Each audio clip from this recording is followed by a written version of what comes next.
Hindi ko matatanggap na magkaroon ng utang na loob sa anak sa labas ni Robert. I just cannot do it, Zoe! Well, you have no choice! The fact remains na si Annalyn yung dahilan kung bakit buhay ka ngayon. Hindi ba pwedeng mag-renew ka na lang? Hindi ba pwede yun? Hindi ba pwedeng magbago ka na lang? Please, magbago ka na lang for the better! You want me to accept Lynette and Annalyn? Those blood-sucking leeches na sumira sa pamilya natin? No way in hell, Zoe! Those blood-sucking leeches na sinasabi mo, sila ang dahilan kung bakit buhay ka ngayon! Sila Annalyn yung dahilan kung bakit may mommy pa rin ako ngayon! Hindi mo ba naiintindihan yun? Ah! Umalis ka na sa harap ko, Zoe. Hindi ko kayang tanggapin yung mga sinasabi. Just leave me alone.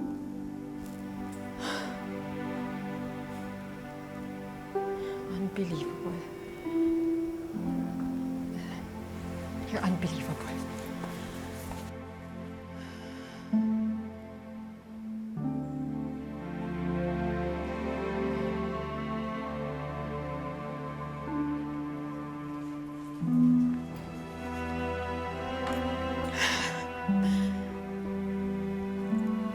Mami, kung ako ba yung na-aksidente dun sa lindol, at si Annalyn lang yung pwede mag-save sa akin, uunahin mo ba yung galit mo? Kaysa i-save ako ni Annalyn?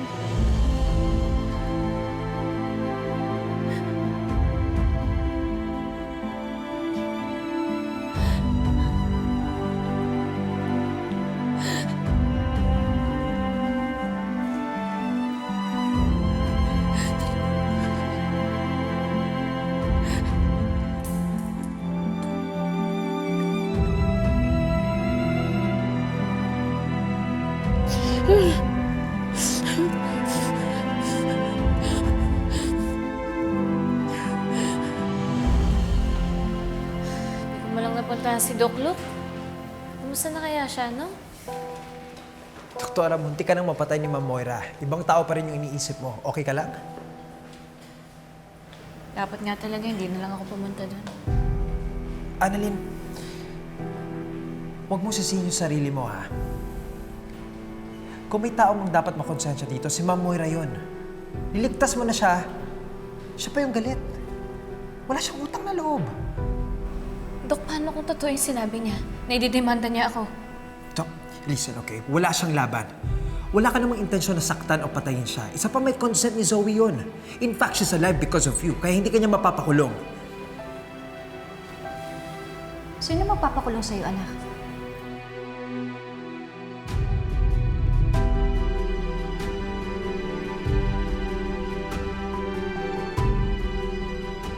Tama ba yung narinig ko? May magpapakulong sa'yo? Bakit? Anong ginawa mo? Nay, Annalyn, magsabi ka sa akin ng totoo. Sino magpapakulong sa'yo at anong ginawa mo?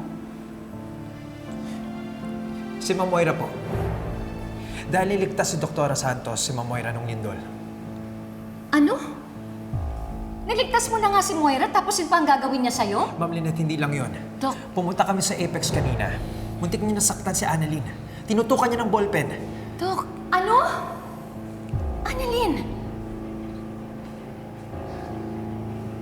naintindihin na lang po natin si Ma'am Moira. Hindi pa po kasi stable yung kondisyon niya. Intindihin? Gusto mong intindihin ko si Moira? Anak, hindi ko mapapalagpas ang ginawa niya sa'yo.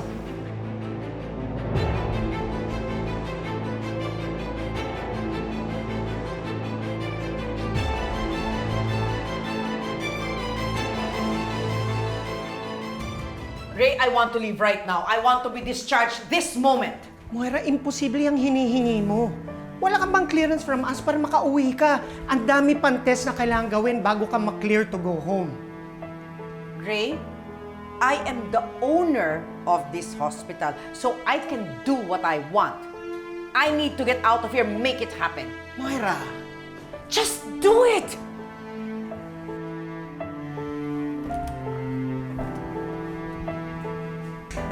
Lynette!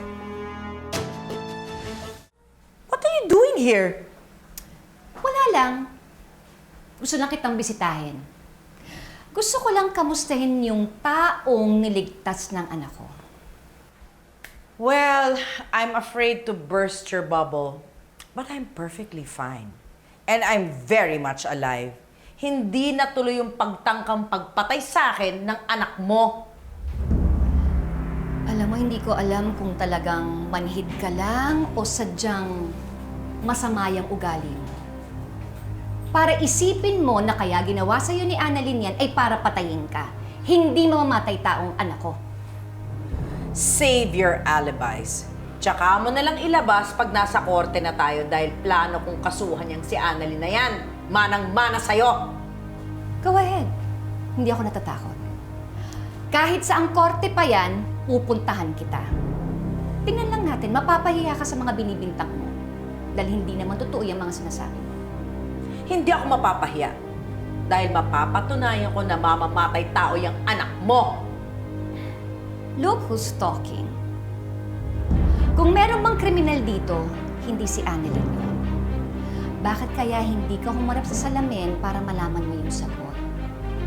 Alam mo yung kapal ng pagmumukha mo kasing kapal ng semento. Ikaw na nga ang tinulungan, minasama mo pa. At hindi lang yun. Sinaktan mo pa ang anak ko.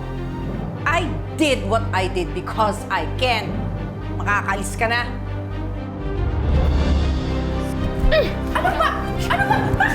Bakit? Doktora Menor, you have to do something. I want to be discharged today. Alam mo, importante yan kasi pag nagka-emergency ulit, at least may alam ka. Do something. Gumawa ka ng paraan para makahanap tayo ng ebidensya laban kay Annalyn, okay? Tigilan mo na nga yan. Huwag mo nang ituloy yung pagdedemanda kay Annalyn dahil walang mapupuntahan yan. Kapal talaga ng mukha ni Moira. Tinulungan na nga siya ni Annalyn, tapos yun pa ang gusto niyang gawin sa anak ko. Kung papayag ka, hanapan ko siya ng bagong love life. Para hindi na siya bitter. Dr. Santos, hindi ko kailangan ng bagong girlfriend. Okay na ako na nandyan ka. Parang si Melba yun Si Melba! Si Melba nga! Tang Susan, siya yung pasyente ni Dr. Enriquez kanina. Tapos nagko-complain yan kasi masakit yung ulo. Dapat niya ipapa-CT scan niya ni Doc. Ang kaso, tumatanggi. Sabi, wala daw siyang pera. Melba! Melbs!